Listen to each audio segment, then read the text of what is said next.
বন্ধুরা দেখো, আজকে কিন্তু একদমই অল্প একটুখানি কাপড় পরে আছে, সেটা নিয়েই চলে এসেছি।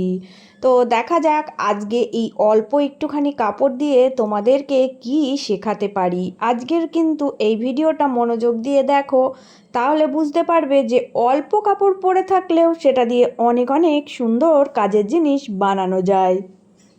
তো দেখো, আমার কাছে কিন্তু এইটুকু কাপড়ের টুকরোটা থেকে গেছিলো, ড্রেস বানানোর পর তো পরেই থাকে অনেক ছোটোখাটো কাপড়, তো এটা আমি নিয়েছি।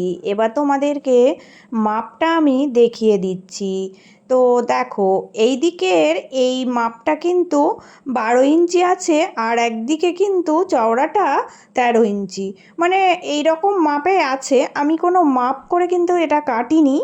আমি কাটার পরে দেখলাম যে এইটুকুই হয়েছে, তো এটা দিয়েই হয়ে যাবে। চলো এবার শিখে নাও।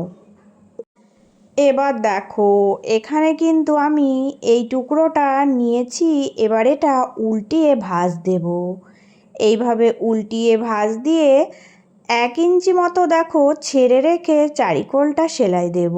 একদিকটা ভাঁজ দিয়ে দিলাম, তো ভাঁজ লাইনটা আমার সেলাই করার কোনো দরকার নেই। এবার আমি এই খোলা দিকটাই সেলাই করব।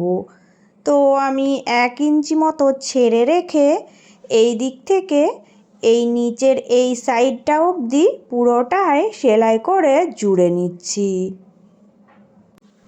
এবার দেখো, এই খোলা মুখটা আছে, এই খোলা মুখটা দিয়ে আমি এটা সোজা করব।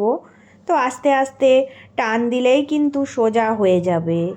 তো সোজা করার পর যে কোনো একটা সরু কিছু নেবে, নিয়ে এর কোণাগুলো বার করে দেবে। তো আমি হাতের কাছে যেটা ছিল সেটাই নিয়েছি। নিয়ে আমি দেখো কোণাগুলো সুন্দরভাবে এই রকম করে বার করে এটা এর শেপে নিয়ে আসছি। এবার কি করতে হবে সেটাই তোমাদেরকে দেখিয়ে দেব। সোজা করার পর দেখো, একটুখানি অংশ যেটা আমি খোলা রেখেছিলাম, তো এটা কিন্তু সুতো ফুপি দেখা যাচ্ছে, তাই এটা আমি এইভাবে করে একটু মুড়ে দেব ভিতরের দিকে। এই সুতো ফুপিগুলো দেখো আমি দিয়ে এইভাবে করে শুধু এইটুকুই কিন্তু আমি দেখো সেলাই করে জুড়ে দেব, যাতে এই কাপড়ের টুকরোর যে সুতোগুলো আছে ওগুলো আর বাইরের দিকে বেরিয়ে না আসে। পুরোটা সেলাই করার দরকার নেই, এইটুকু সেলাই করলেই হবে। তো এবার দেখো, আমি এটা সাইড করে রেখে দিলাম। আমার কিন্তু এখানে আরও দুটো ছোট ছোট কাপড়ের টুকরো লাগবে। দেখো, আমি এটা কেটে নিয়েছি, মাপটা তোমাদের দেখাচ্ছি। লম্বাটা 7 ইঞ্চি রেখেছি, আর চওড়াটা 3 ইঞ্চি। তো মাপটা তোমাদেরকে আমি বুঝিয়ে দিচ্ছি। দেখো, এই যে এই কাপড়ের টুকরোটা আমি রেডি করেছি, তো এটার এই যে এই সাইডের যে মাপটা থাকবে ওই মাপ ছাড়া 1 ইঞ্চি বেশি নেবে, আর চওড়াটা সবসময় 3 ইঞ্চি রাখবে। এবার দেখো, সামনের দিকে এটা আমি 1/2 ইঞ্চি মতো মুড়ে দেব, দিয়ে এইভাবে এর ওপরে রেখে সেলাই করব। কারণ আমাকে এই যে এই ধারের কোলটাতে এই কাপড়ের টুকরোটা জয়েন করতে হবে। তো এখান থেকে সেলাই দেব, দিয়ে এই ধারের কোলটাতে দেখো 1/2 ইঞ্চি মুড়ে আবারও পুরোটাই জয়েন করে দেব। একটা দিক আমি এইভাবে করে জুড়ে নিলাম, তো আবারও কিন্তু এই যে বাকি একটা দিক আছে, তো এটাও কিন্তু সেম একই রকমভাবেই জুড়ে নেব। তো প্রত্যেক দিনের মতো আবারও বলছি, আমার নতুন পুরনো সকল বন্ধুদের জন্য রইল অনেক অনেক ভালোবাসা। তো আজকে যারা নতুন এসেছো, প্লিজ বন্ধুরা যারা এখনও চ্যানেলটি সাবস্ক্রাইব করোনি, চ্যানেলটি সাবস্ক্রাইব করে নিয়ে পাশে থেকো। আর পুরনো বন্ধু তোমাদের জন্য তো রইল সব সময় অনেক অনেক ভালোবাসা। সবার জন্য অনেক ভালোবাসা ও শুভকামনা রইল। সবাই এইভাবেই পাশে থেকো। এবার দেখো কি করতে হবে। এই যে এটা আমি এইভাবে দেখো ভাঁজ দিয়ে নিলাম, সমান করে এইভাবে ভাঁজ দিয়ে এবার কিন্তু ফিতে দিয়ে নিচের এই পয়েন্ট থেকে দেখো 2 ইঞ্চি উপরে আমি একটা দাগ দিয়ে মার্কিং করব। তো এই দিকেও আমি 2 ইঞ্চি পয়েন্ট ধরে মার্কিং করছি, আর এই দিকেও দেখো সেম একই ওই 2 ইঞ্চি পয়েন্ট ধরে মার্কিং করে দিলাম। এবার তোমাদেরকে দেখাচ্ছি কি করতে হবে।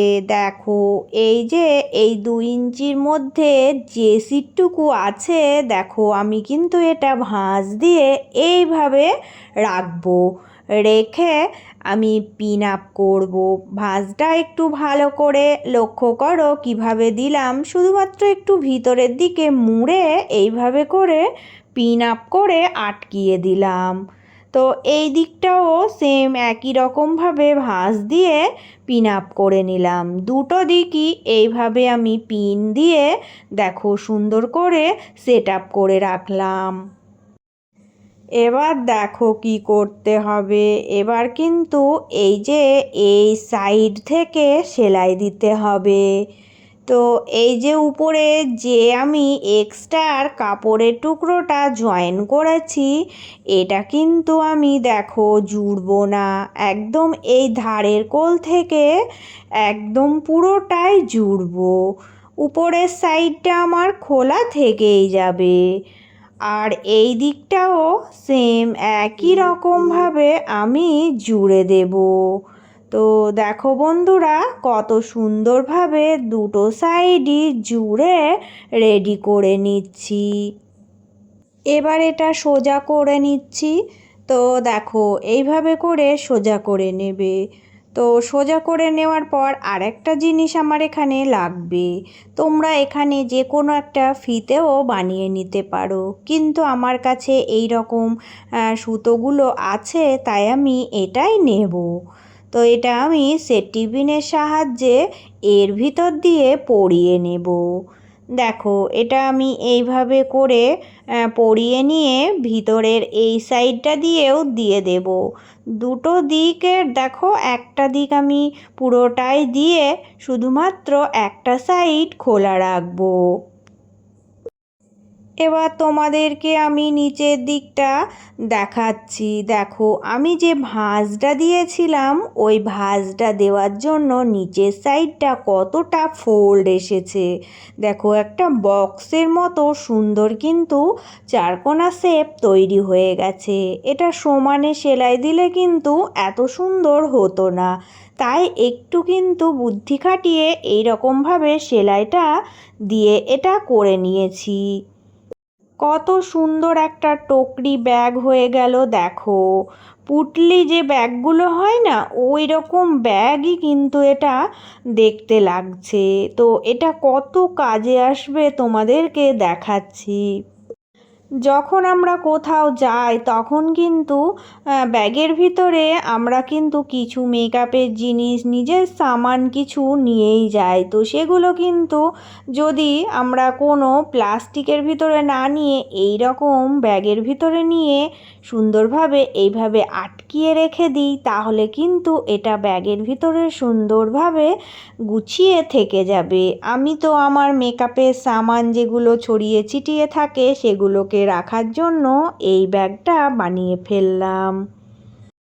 তো আমার আজকের এই ডিজাইনটা তোমাদের কেমন লেগেছে সবাই একটু কমেন্ট করে জানিয়ে যেও। একদমই সহজ আর সিম্পলভাবে যে জিনিসগুলো হয় সেটাই তোমাদেরকে শেয়ার করি। সবাই ভালো থেকো, সুস্থ থেকো। চলে আসবো আবারও নতুন একটা ভিডিওর সাথে।